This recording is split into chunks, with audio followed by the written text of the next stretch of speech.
So I'm here to talk to you guys about the Stanislaus River today. I went to my vast photo archive and found a picture of me actually out on the Stanislaus River. And so I'm going to try to give you in my 10 minutes time that I've been allotted a whirlwind tour. This is not actually in California or on the Stanislaus, it's actually in Florida. So the Stanislaus River I'm going to talk about today, you guys have probably seen this graphic. It comes off the Anatomist Fish Restoration Program website. You can see we've got 3 dams on the river, and I'm going to talk to you about some of the statistics associated with the river. You heard some of these earlier today. We've got a watershed over 1,000 square miles.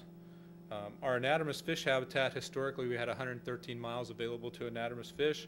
Currently we have 58 miles, or roughly half of that habitat is available to anatomist fish.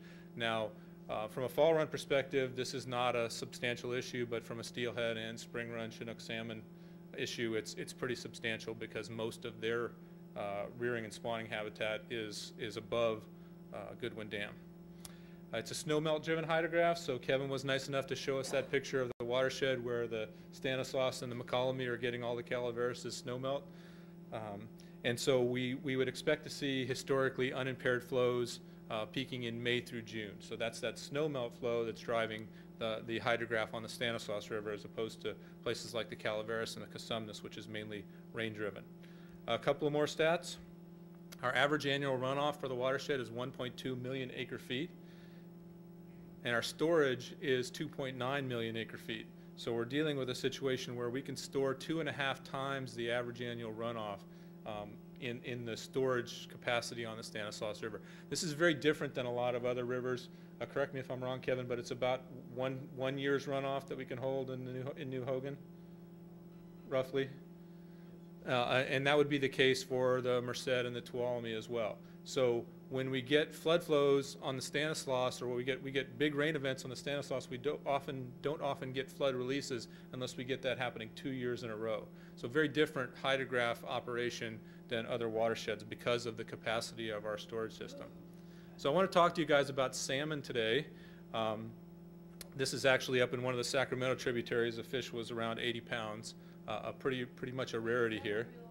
That's a real carcass of a Chinook salmon. I'm also going to talk to you about steelhead or rainbow trout. Now this is actually a Stanislaus fish picture. Went out with a guide, Steve Walzer, and we took a float trip, and within 5 minutes on the Stanislaus he was able to haul this pretty fish in. I'm going to start out with a little bit of fish data. So the Tridam is funding Fish Bio to operate a weir system on the Stanislaus. The weir actually belongs to the U.S. Fish and Wildlife Service, and we did a pilot study for 5 years getting this up and running, and then Tridam has taken over the operation, or funding the operation. So these are fall run Chinook salmon passing the weir location at Riverbank. So to give you a little historic perspective, I'm not going to give you every year, but back in 2004 we had nearly 4,500 fish pass the weir, fall run Chinook salmon, during the fall run migratory period. So we're looking at cumulative fish counts here.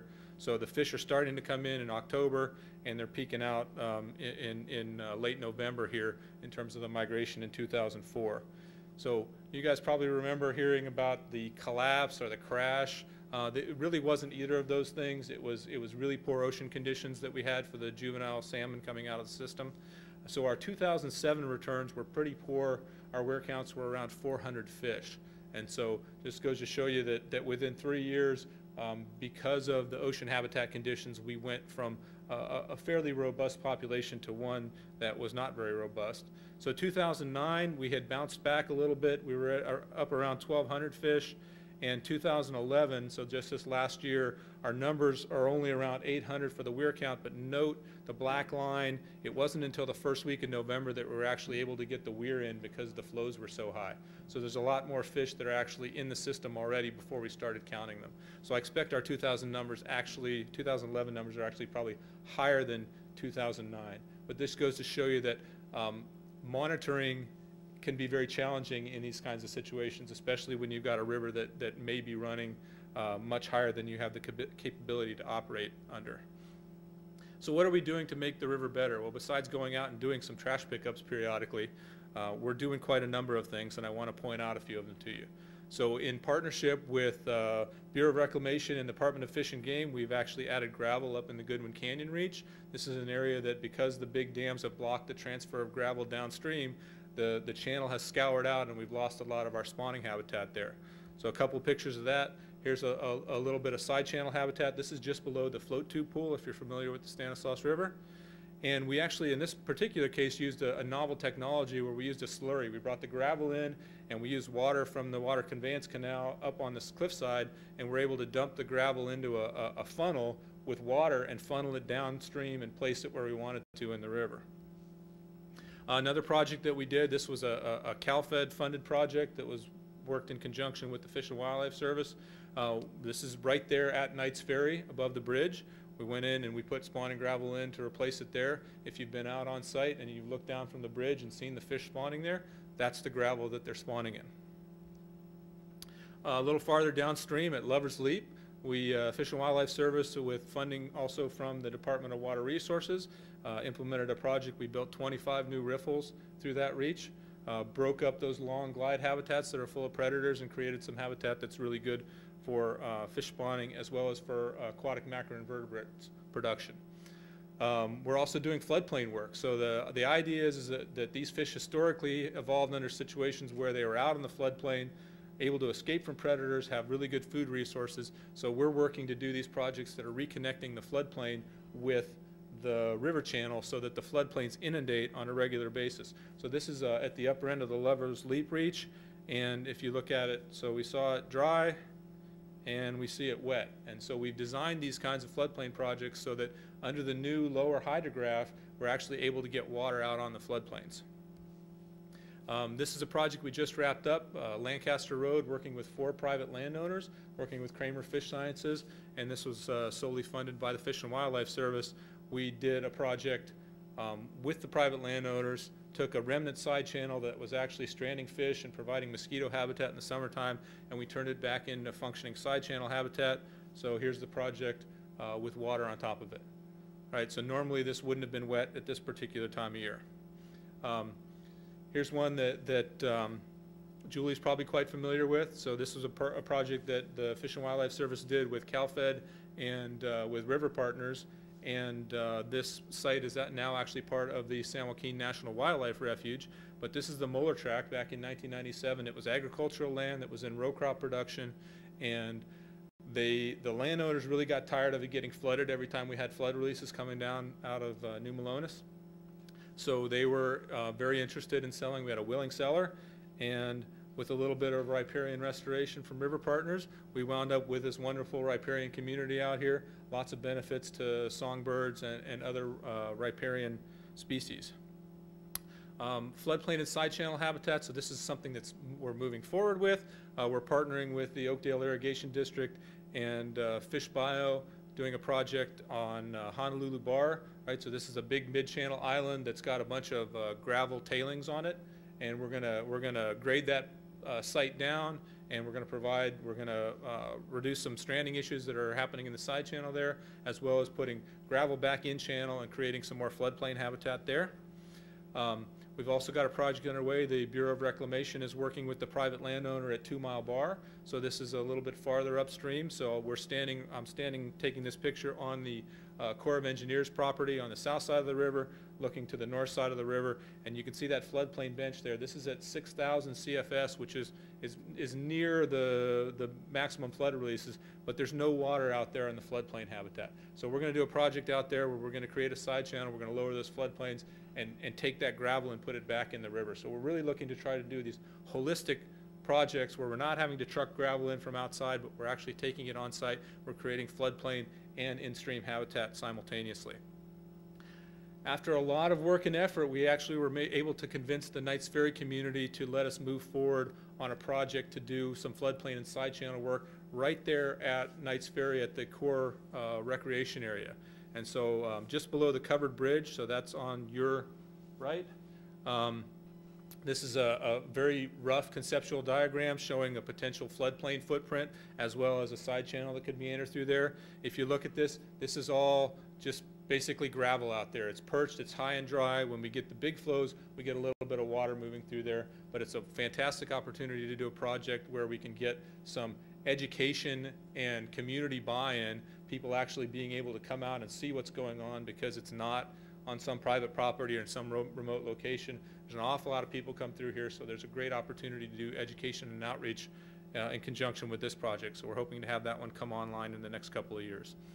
We're also doing science. We're looking for the best available science to try and inform what we're doing here. So we're currently in the process of, we're starting phase 3 of a study working with UC Santa Cruz and the Bureau of Reclamation and Department of Fish and Game to look at the migratory life history of juvenile salmonids. And we're doing this by pulling out the ear bones, the otoliths, from the adult salmon who have spawned in the river. So they've spawned and died.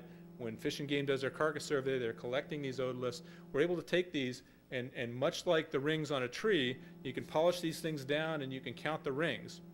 So what we're doing now is we've taken that a step forward, and we're actually using lasers to blast little bits of material out of these otoliths, and then we're looking at the isotopic signature.